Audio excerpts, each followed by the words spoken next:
Los testigos de Jehová son una secta y han dejado un reguero de víctimas a su paso. Eso se puede decir, según la justicia, según un juzgado de Torrejón de Ardoz. Lo curioso, lo paradójico, es que hay otro juzgado, también de Torrejón de Ardoz, que ha condenado a una persona por decir que los testigos de Jehová son una secta. Mientras un juzgado de primera instancia determinaba que la confesión religiosa de los testigos de Jehová puede ser considerada como secta y absolvía a la asociación de víctimas de los testigos por este motivo y por considerar que la libertad a la información y a la expresión debe prevalecer sobre el derecho al honor, un tribunal del mismo partido judicial condenaba a la asociación por exactamente lo mismo y obligaba al secretario general de la misma a indemnizar a los testigos con 5.000 euros. Contradictorio, ¿verdad? Pues la cosa aún se pone más interesante. La asociación de víctimas argumenta que los testigos son una secta peligrosa y destructiva y que les han llevado a una discriminación prácticamente absoluta, a sufrir abusos sexuales y hasta fraude económico. Por su parte, los testigos alegan que esto es totalmente difamatorio y que no tiene fundamento alguno. Carlos Bardavío ha sido el abogado que ha llevado este asunto. Carlos, señor Bardavío, bienvenido a Economía and Juris, muchísimas gracias. Sí, encantado, muchas gracias por la invitación y ojalá podamos explicar a todo el mundo un poco lo que ha pasado en estas sentencias tan importantes e históricas, ¿no? ¿Podemos decir abiertamente que el Testigos de Jehová es una secta, sí o no? Más bien lo que se puede decir que en la sentencia, lo que viene a decir la sentencia del juzgado de primera instancia número 6 de Torrejón de Ardoz, es que hay veracidad en cuanto a que hay víctimas de los testigos de Jehová y que estas, sobre todo estas, como no, pueden decir que es una secta destructiva, hasta el punto de que crea, pues, digamos, una separación o ruptura de la familia y crea un ostracismo social, una muerte social, hasta el punto que ese ostracismo social llega también a provocar trastornos mentales, inclusive ideas suicidas, inclusive también intentos de suicidio. Es decir, por lo tanto, lo que dice la sentencia es que hay veracidad en todo esto. Se habla de un entorno de abuso, de sometimiento. Si leen la sentencia, el relato es brutal y es estremecedor de cómo algunas personas que han pasado por ahí y que se consideran y se sienten víctimas de testigos de Jehová se han sentido y han estado sometidas durante un tiempo muy largo. ¿Cómo llega este asunto a los tribunales? Este asunto llega fundamentalmente porque la confesión religiosa demanda a la asociación de víctimas, a su secretario, a su presidente y al administrador de redes sociales. Es decir, si no hubieran demandado por vulneración, por lo que ellos entendían que era una vulneración de derecho al honor, no hubieran existido estas sentencias que lo que hacen es otorgar veracidad a las víctimas y esa, digamos, capacidad de libertad de expresión y de información de lo que está pasando dentro, cosa que antes las víctimas, por cierto temor y miedo incluso a perder a los familiares que aún quedan dentro, no se atrevían a decir. Por lo tanto, hay que dar ciertas gracias a la confesión religiosa en cuanto a estas demandas interpuestas, porque lo que han hecho es por sacar a la luz realmente esa veracidad de lo que hay dentro de la dinámica de los testigos de Jehová. Porque ¿qué peso tiene una sentencia como esta? Estamos hablando de un juzgado de primera instancia, pero ¿qué peso tiene una sentencia como esta a nivel simbólico? Simbólico, pues el máximo, porque es la primera vez que en España se declara que existe veracidad en cuanto a que los testigos de Jehová es una secta destructiva, que produce víctimas, que provoca también, lógicamente, trastornos mentales, que rompe familias, que los poderes públicos deben intervenir al objeto de proteger a la familia y otras tantas cuestiones que podríamos aquí, pues, debatir, por ejemplo, también cuestiones en relación a intentos de suicidio, también discriminación a la mujer, discriminación también al grupo LGTBI homosexuales, es decir, un conglomerado dramático de situaciones pues terribles que las víctimas, pues gracias a estas demandas que han interpuesto la confesión religiosa, pues la sociedad española está conociendo, y es que además tenía el derecho de conocerlo, cosa que parece ser, en mi opinión, los testigos de Jehová han procurado, han intentado que no se supiera. ¿Cómo? Pues fundamentalmente yo recuerdo que se me advirtió, no puedo decir por quién, que durante las sesiones del juicio yo salí en algunos medios de comunicación y una persona se me acercó advirtiéndome que no estaba gustando, parece ser, yo entendí que pudiera, a lo mejor no les estaba gustando lo que yo estaba diciendo y entendí que a lo mejor este mensaje o esta advertencia venía por parte de los testigos de Jehová, es decir, que recibí ciertas presiones al objeto de que no salieran, digamos, ni yo, ni las víctimas, ni mis clientes en los medios de comunicación contando más allá de lo que estaba pasando en el propio juicio, es decir, que es posible que lo más importante de esta sentencia es que la sociedad española sepa esa veracidad de lo que cuentan las víctimas. Se habla de abuso, se habla de hostigamiento, se habla incluso de encubrimiento de delitos. ¿Cómo es que estas acciones no han llegado antes directamente a un juzgado de instrucción? Claro, esto es muy difícil de explicar y de comprender, pero para hacer un símil, cuando una persona abusada, sobre todo si es niño, tarda muchos años en denunciar. Esto es algo muy parecido. Cuando alguna persona, un testigo de Jehová que ha sido abusado sexualmente, ha ido a denunciarlo, siendo menor de edad, a sus padres, o los padres lo han denunciado directamente a los ancianos, que es la autoridad religiosa, y esto, según dicen las víctimas, les animan a no denunciar o a dejarlo en manos de Jehová, esa autoridad religiosa frena mucho la capacidad de denuncia. Además, también hay una norma que en los testigos de Jehová, en un libro semisecreto, que se llama el libro Pastoré en el rebaño, que exige 2 testigos oculares, cosa que conocen los demás miembros, para poder denunciar abusos sexuales o violencia de género. ¿Qué sucede? Pues normalmente en los delitos de abusos sexuales no existen 2 testigos oculares, lo cual frena a muchos testigos de Jehová, inclusive ir a los ancianos a denunciar ante la autoridad religiosa porque no se tienen 2 testigos. Sabemos que en España hubo una modificación del Código Penal en cuanto a la prescripción de los delitos de abusos sexuales de 35 inclusive hasta 55 años, lo cual pretexta y hace comprender que en estos casos es lógico que muchas víctimas, inclusive dentro de los testigos de Jehová, no solo los abusos sexuales, sino por la posición en la que quedan de ostracismo social, se quedan en un limbo entre el mundo de Jehová y el mundo de Satanás, que es como se les enseña desde pequeño, les hace estar muchos años dudando si denunciar o no denunciar. Se habla de gente que ha sido maltratada psicológicamente durante muchos años, gente que no se ha atrevido, quizá por vergüenza, por estigma, por la presión social que ejerce el grupo, a dar ese paso. ¿Cómo se ha conseguido que venzan el miedo para presentarse en un juicio como este? Porque fundamentalmente la mayoría de víctimas que han venido a declarar al juicio, que son aproximadamente unas 70, 35 españolas y 35 del extranjero, hablo de extranjero de Estados Unidos, México, Dinamarca, Alemania, Francia, son víctimas que sufrieron ese ostracismo social ya hace muchos años, es decir, son víctimas que fueron expulsadas ya hace muchos años. Otras también llevamos recientes, del año 2019, del año 2020, del año 2018, pero la mayoría son de hace aproximadamente de una media de unos 10 años. Es decir, son gente que ya ha conseguido en parte superarlo y dar un paso al frente. Hay un remanente, una cifra oscura que desconocemos de cuánta gente actualmente, recientemente expulsada, puede sentirse víctima de los testigos de Jehová. Por eso, en la rueda de prensa que dimos el pasado 18 de diciembre, animamos a cualquier persona que se haya sentido víctima de los testigos de Jehová por cualquier motivo a ponerse en contacto con la asociación de víctimas al objeto de denunciar lo que considere oportuno. Y como abogado, ¿cómo se lidia con esta situación? Porque no sé usted, yo sin conocer directamente a estas personas, leyendo la sentencia y los diferentes relatos, se me ponían los pelos como escarpias. No sé usted, que ha tenido que conocer de primera mano todas esas historias, ¿cómo se gestiona emocionalmente? Pues emocionalmente bastante mal, porque es la primera vez que tanta cantidad de personas me llaman, y muchas de ellas lo primero que me decían llorando es que se querían suicidar, porque no ven a su padre, no ven a su madre, no ven a sus hijos, no ven a sus nietos. Entonces esto pues me dio fuerza, de alguna manera, más allá del trabajo profesional, a comprenderles y tratar de hacer el mejor trabajo profesional y también, digamos, personal, para atenderles, dándole apoyo, no psicológico, porque no soy psicólogo, pero sí humano, ¿no? Que es lo importante también, más allá de que sean clientes o no. ¿Deberíamos ver alguna acción por parte de la Administración para salvaguardar los derechos de estas personas que ahora sí han sido reconocidas, digamos, como víctimas, al reconocérseles ese derecho a la libertad de expresión que les ampara y que les valida como víctimas? Los poderes públicos están obligados de oficio, viendo esta sentencia, entiendo yo, de investigar y de tomar medidas respecto a lo que la sentencia otorga veracidad, que son todas cuestiones que están rayando el delito. Inclusive la propia sentencia dice que algunas de las manifestaciones de las víctimas son claramente delictivas. No las manifestaciones, sino lo que han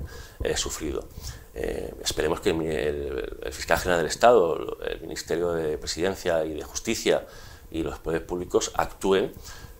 al objeto de conocer lo que está pasando. Una vez que se ha conocido esto, ¿usted o su despacho se ha planteado, de común acuerdo con alguna de las víctimas que han participado, llevarlo por otra vía? Es decir,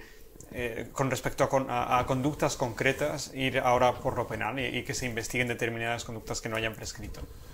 A mí muchas de las manifestaciones de las víctimas me parecen que son dignas de estudio en el ámbito penal, dignas de estudio. No digo si son constitutivas de indicios, porque haría falta un trabajo más pormenorizado, pero sí que hay que escuchar a las víctimas y sí, tal y como ya tengo datos que me llevan a pensar, y así me lo dice la propia asociación, que muchas personas ya se han puesto en contacto, hablo de decenas de personas con la asociación para denunciar de alguna manera, no sabemos si penal, civil o administrativamente, pues una vez que se recaben esos testimonios y esas pruebas, pues se meditará cuál es la mejor acción legal para emprender. Veremos la que corresponda. No estamos obsesionados, ni la asociación, ni mucho menos, en acabar con una entidad religiosa o con la libertad religiosa, sino todo lo contrario. Es decir, lo que hay que hacer realmente es poner freno a aquellas personas que abusan de la libertad religiosa para causar daños y aprovecharse de víctimas amparándose supuestamente por la libertad religiosa. Una cuestión muy distinta que atacar la libertad religiosa.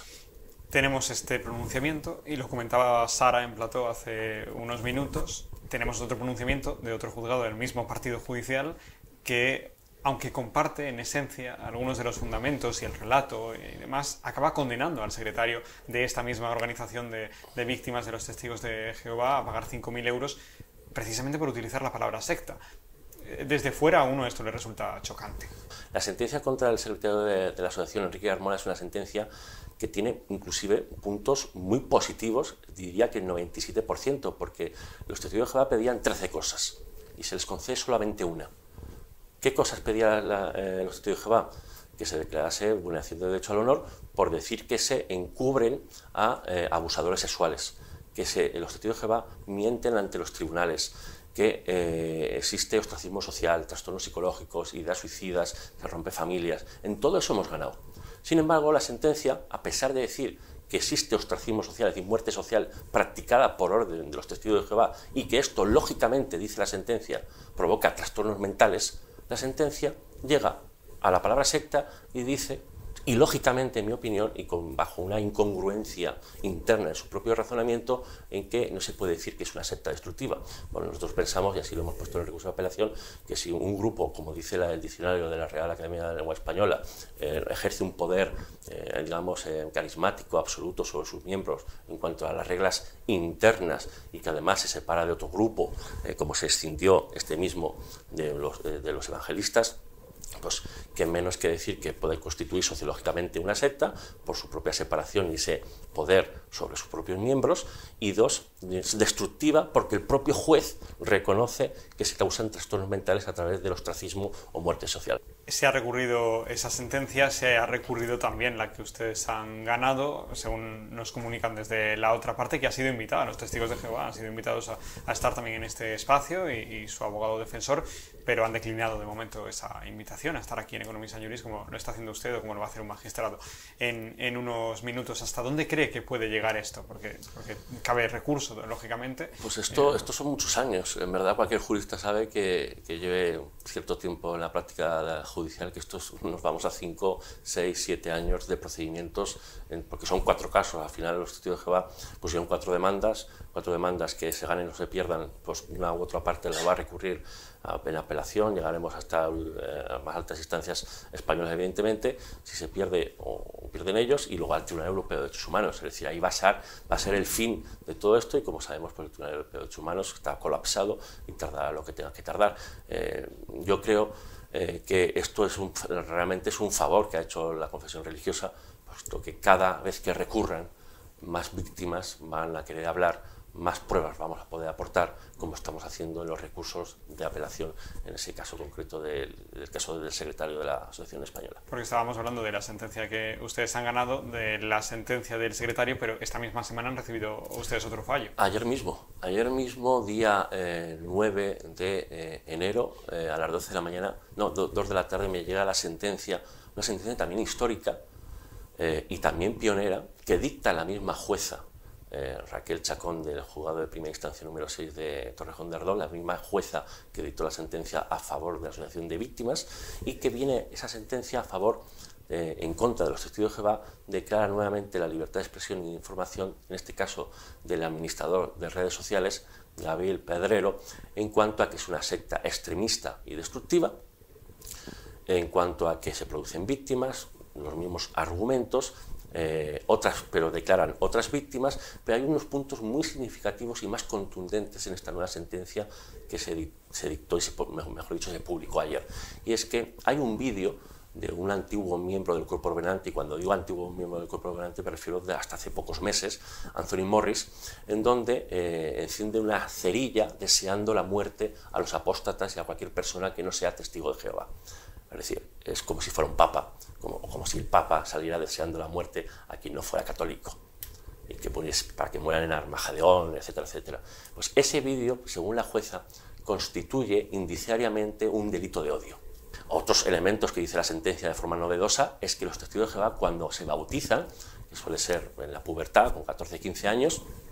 no conocen exactamente las consecuencias de la entrada, es decir, no conocen todas las normas de cumplimiento que van a tener que realizar y que no conocen en profundidad las consecuencias de la pertenencia a los testigos de Jehová ni su expulsión a través de lo que es luego el ostracismo o lo que puede significar el ostracismo, que es perder a tu familia y que puede provocar trastornos psicológicos. Pues Carlos Bardavío, muchísimas gracias por habernos acompañado en Economist and Jurist y por haber explicado esta situación y este proceso que sin duda ha sido complejo y que seguirá dando de sí seguramente también aquí en Economist and Jurist. Un placer. Igualmente, muchas gracias por todo. Hasta luego. Pues magistrado Edmundo Rodríguez, muchísimas gracias por estar en Economist and Jurist. Muy buenas tardes, sí, muchas gracias. Muy buenas tardes. Estamos hablando con usted porque queremos conocer cuál es su percepción y su apreciación acerca de la protección de la libertad de expresión en un país como el nuestro. Es verdad que en los últimos años hemos asistido a diversas sentencias en las que este tema ha sido, bueno, pues objeto de la polémica y en los foros más jurídicos hemos hablado de la prevalencia o del blindaje que debe tener un derecho esencial como la libertad de expresión cuando se enfrenta o cuando puede colisionar con otro tipo de derechos como el derecho al honor o a la libertad religiosa. ¿Cuál es su percepción en este momento? Bueno, yo creo que estamos en una situación en la que el marco jurídico en el que nos desenvolvemos, tanto porque España pertenece y ha suscrito al Convenio Europeo de Derechos Humanos y allí hay una regulación específica en su artículo 20 que garantiza la protección del derecho esencial a la libertad de expresión, como porque en nuestra Constitución también se establece una regulación tuitiva de este derecho. Estamos en una situación en la que en general está amparándose situaciones en las que puede entenderse que el conflicto que pueda surgir entre este derecho a la libertad de expresión y otros que puedan chocar con él, como el caso de la libertad religiosa, el derecho a la información y sobre todo el derecho al honor, pues lo que determina es que los tribunales eh, estén aplicando de forma rigurosa una protección de ese derecho a la libertad de expresión con los límites que nos han venido estableciendo en general la jurisprudencia nacional, también la jurisprudencia constitucional y sobre todo el Tribunal Europeo de Derechos Humanos. Magistrado, podemos decir que ahora existen dos corrientes. Hay una corriente que, bueno, aboga por una despenalización o incluso una flexibilización de esos límites o restricciones que aún siguen existiendo para la libertad de expresión. El Tribunal Europeo de Derechos Humanos se ha tenido que pronunciar en alguna de las ocasiones señalando que entraban dentro del campo de protección de la libertad de expresión algunas conductas que habían sido objeto de condena en nuestro país, incluso avaladas por el Tribunal Constitucional. Y luego, sin embargo, hay otra corriente que aboga por ser incluso más duro, más estricto, por no despenalizar determinados